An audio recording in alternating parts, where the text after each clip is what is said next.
Anna Powell, and my pronouns are she and her. I teach science at Miamisburg High School, and this is 5 good minutes on preferred pronouns.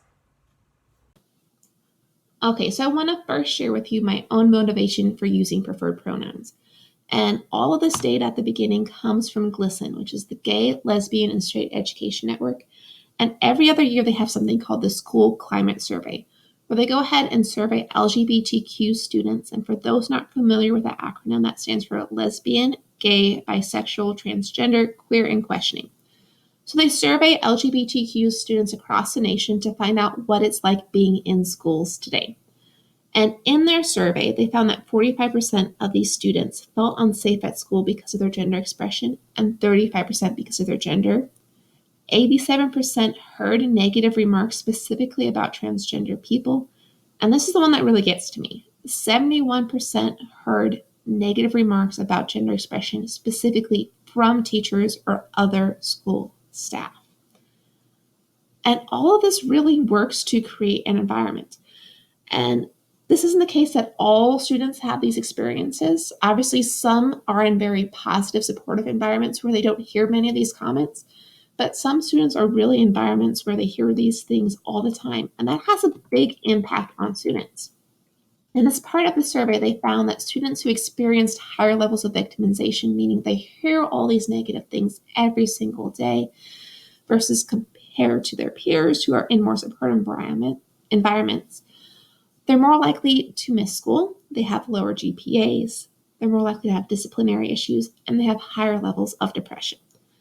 Now, despite all this negative information, there's some really good insight here because this tells us that teachers can work to create an inclusive environment. And by doing so, we can really lift up LGBTQ students so they can do their best and thrive in school and also have a greater, more satisfactory mental health. So we can really help to shape both the success and health of our students if we work to create more inclusive environments. So you might be wondering, what are preferred pronouns? Well, quite simply, preferred pronouns are the terms that an individual would like others to use when we refer to them. Now, there's two main categories for preferred pronouns. There's the binary or gendered pronouns, and these are probably what you grew up with. And then there are gender neutral pronouns. And the most common gender neutral pronoun is they, them, and theirs. Now, I want to go ahead and just state it. This is an acceptable singular pronoun. It's in the Merriam-Webster dictionary. It's also been endorsed by the APA style guide. So they, them, and theirs can be singular or plural. Either one is legitimate, correct grammar. Now, some other options that are common you might see sometimes are ze, here, and heres, or ze, zir, and zirs. But there are other options as well. If you ever come across one that you don't know, it is perfectly okay to go ahead and ask how you pronounce them, how you use them. That's okay. We don't expect you to know everything from this 5-minute video. Just go ahead, be polite, ask. Now, the one thing that I want to go ahead and please recommend is do not use a hyphenated he, she when referring to other individuals. This is a very derogatory term in the LGBTQ community and very hurtful. Also, please never use it when referring to another person. These are human beings. They're not objects. The only exception is if an individual specifically asks you to do one of these things when referring to them. Now, as you look at this, you probably wonder, do we really need that many pronouns? There's a ton of them. Well, the answer is yes. Gender is not a simple binary male or female. In fact, many individuals believe that gender is best expressed as a continuum. And there's actually 4 main categories that combined shape an individual's overall gender. So there's gender identity, which is how an individual thinks about their gender.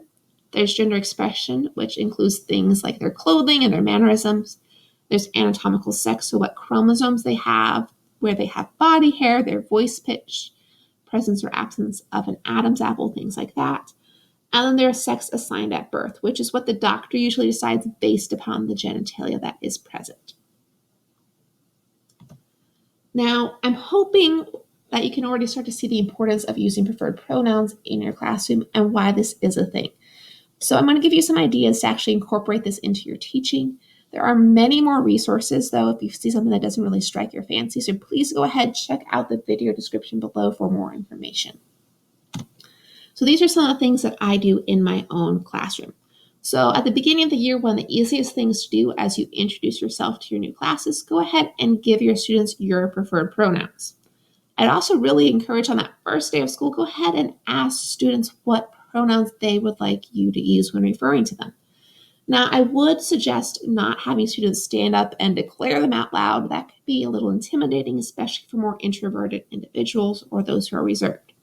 Instead, create something like a Google form or a student information sheet where they can write it down and then turn it in and have a little more privacy as they go about that process. You can also add a spot to preferred pronouns on name tags or name tents if you use those. But this is an important thing that I want to encourage you to include in your classroom year-round. So first things first, encourage appropriate use of pronouns. If you hear someone using the wrong pronouns, go ahead and politely correct them. Make sure they know what an individual would like.